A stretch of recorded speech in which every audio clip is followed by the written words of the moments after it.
But Carol, dear, it could only have been your imagination. Of course, Carol, dear. It was only your imagination. Welcome to another episode of Consensus Unreality. This is the beginning of a new series in Consensus Unreality, where we'll be looking at the influence of the East-West convergence and how that ended up influencing occultism up until the present day.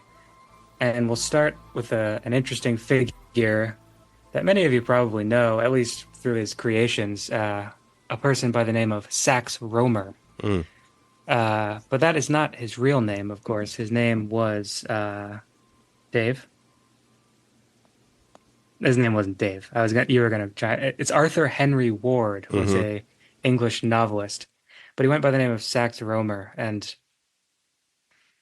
we're kind of entering into this weird new current we've not discovered, but sort of found ourselves mining. I guess that's a mixed metaphor, but we're going to kind of enter into it through the personage of Sax Rohmer and sort of weave out from there. We'll get into things like theosophy, the sort of Buddhist and Hindu influence on Western occultism and the feedback loops that those generated. Yeah, lots of theosophy. Theosophy is kind of a binding element of, what would become the New Age. Yeah. And there's so much fascinating characters to unpack within the field of theosophy.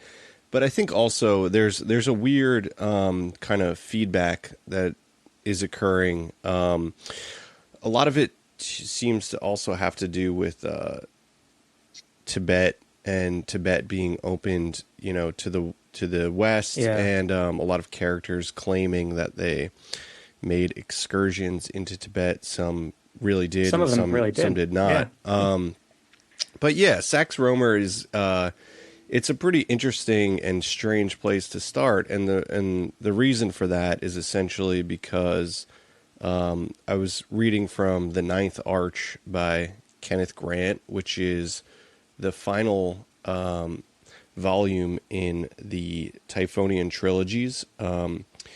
It's essentially based around a channeled text, the Book of the Spider.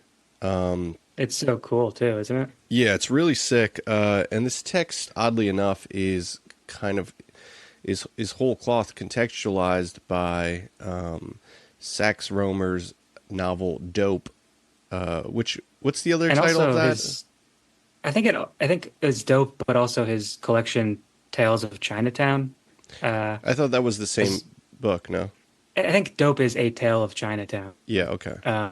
But they reference a few other things. Anyway, yeah, they were using, and that's what I love about the Grant stuff is how open they are about like using, I wouldn't call it like trash literature, but certainly like popular literature as Pulp. Pulp. Yeah, I mean Richard Marsh's The Beetle was the other text they were using in the Ninth Arch channeling, and that's more of like a classic Gothic Dracula tier kind of like novel, but a good book too. The use of Rohmer, yeah. So I was reading from the Ninth Arch, and I noticed this, and I was like, it's kind of on brand for Kenneth Grant. As we know, the Lovecraft connection historically, his having claimed that Lovecraft was actually experiencing emanations of some praetor-human intelligence, and this is kind of what he was characterizing in his fiction tales. But so the pulp fiction aspect, it kind of makes sense in the field of Kenneth Grant, because we know that his sort of archetypal channelings reach us through the funnel of fiction to contextualize and form these pure archetypal emanations of the mauve zone. However, it did remind me that, one of your favorite writers, and a writer I'm very fond of as well, Eugenia Macer-Story, has Yeah. the excellent book called Dr. Fu Manchu Meets the Lonesome Cowboy, Sorcery and the UFO Experience.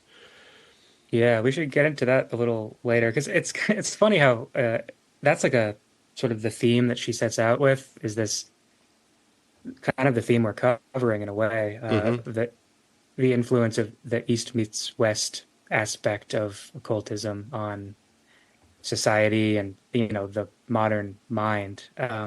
But there's really not all that much Fu Manchu in it, except as sort of a framing device. But yeah, Visit when you mentioned patreon.com/consensusunreality to listen to this episode. Subscribe to our printed journals and receive regular, exclusive episodes and more. Beware the changing story.